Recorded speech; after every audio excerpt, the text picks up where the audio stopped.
नमस्ते मित्रांनो, discovery of medicinal plants या माझ्या चॅनलमध्ये आपल्या सर्वांचं स्वागत आहे.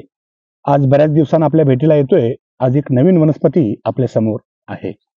खास करून ही जी आपल्या समोर वनस्पती दिसते अगदी फूट 1.5 फूट उंचीची, याचं नाव आहे गोरख मुंडी किंवा याला मुंडी देखील म्हणतात.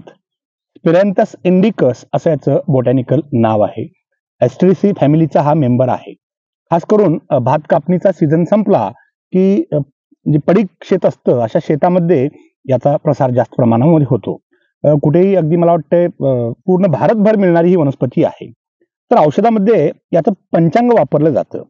ही साधारणपणे वनस्पती बघितली तर अशा गुलाबी जांभळट रंगाचे याला गोंडे येतात.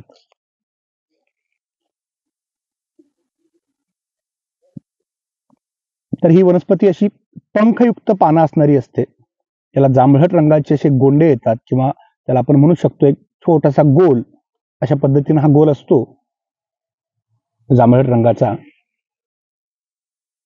सगळ्यात महत्वाचं तर हे सुगंधी आहे. याचा वास घेतला तर साधारणपणे कापूर किंवा थायमॉल अशा स्वरूपानं असा मिक्स असा याचा वास येतो. तर या झाडाचं पंचांग औषधामध्ये वापरलं जातं. पण उत्तर भारतामध्ये याची ही फळं जी आहेत किंवा ही जी बोंड आहेत फुलं ही वापरली जातात. पण पंचांग वापरणं हे अत्यंत महत्वाची गोष्ट आहे. आज मला वाटतंय बऱ्याच ज्येष्ठ नागरिकांच्यामध्ये एक महत्वाची समस्या आहे, प्रोस्टेट ग्लँडची सूज. तशी वनस्पती अशी आहे की चमत्कारी म्हणायला हरकत नाही. पण प्रोस्टेट ग्लँडची सूज असेल त्या जोडीनं मूत्रसंस्थेचे जे काही विकार असते त्यामध्ये अत्यंत गुणकारी अशी ही वनस्पती आहे गोरखमुंडी. ज्यांना प्रोस्टेटची सूज आहे, लघवी थेंब होते किंवा प्रोस्टेटशी संबंधित जो जो त्रास आहे तो त्रास होतो, अशा सर्व ज्येष्ठ नागरिकांना वरदान ठरणारी ही गोरखमुंडी आहे. तर या झाडाच्या पंचांगाचं चूर्ण साधारणपणे 2 ते 2.5 ग्रॅम किंवा 3 ग्रॅम पण घेऊ शकता. लक्षात घ्या, रोजच्या रोज घेत गेलं तर प्रोस्टेटची सूज कमी होते. त्यानंतर लघवीचं नियंत्रण बरोबर राहतं. लघवी व्यवस्थित यायला लागते. काही वेळा कसं होतं, थेंब येते, लघवीचं कंट्रोल राहत नाही, अचानक अंथरुणात लघवी होणे किंवा बऱ्याच वेळा काही ज्येष्ठ नागरिक तर त्यांनी असलेल्या कपड्यामध्ये सुद्धा लघवी करून टाकतात. अशा वेळी ही गोरखमुंडी त्यांच्यासाठी अत्यंत फायदेशीर आहे. तर जरूर त्यांनी या गोष्टीचा वापर केला पाहिजे. ही वनस्पती सहज आपल्याला उपलब्ध होते. तुम्ही ग्रामीण भागातील असाल तर तुम्हाला आसपास भेटू शकते. अगदी मार्केटला गेलात तरी गोरखमुंडीचं चूर्ण तुम्हाला मिळू शकतं. अगदी 2.5 ते 3 ग्रॅम इतकं चूर्ण मधाबरोबर डेली घेत गेलात तर प्रोस्टेट ग्रंथीची पूर्णपणे सूज कमी येते, लघवीचं नियंत्रण मिळवता येते.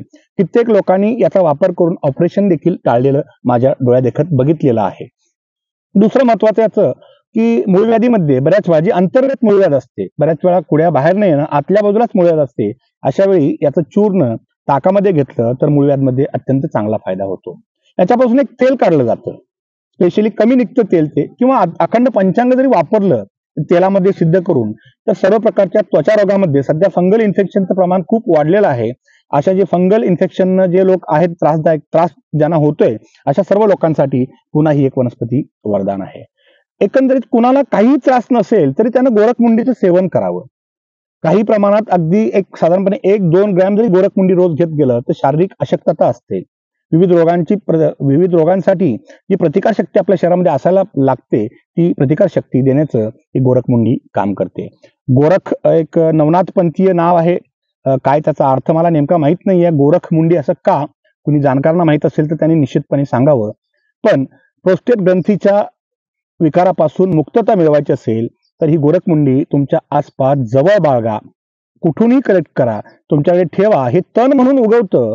ही कोणती इंडेंजर्ड स्पेसीज किंवा थ्रेटन्ड स्पेसीज किंवा पर्यावरणाला नुकसान होईल अशा प्रकारची वनस्पती नाही आहे. त्याचं जर आपण काढून घेतली तर त्यामुळे निश्चितपणे ही वाढवा, याचं जपणूक देखील करा, केवळ त्याच्याकडे तण म्हणून न बघता. आणि सर्व ज्येष्ठ नागरिकांना माझा सल्ला आहे, ज्यांना प्रोस्टेट ग्रंथीचा त्रास आहे त्यांनी याचा जरूर वापर करावा. धन्यवाद.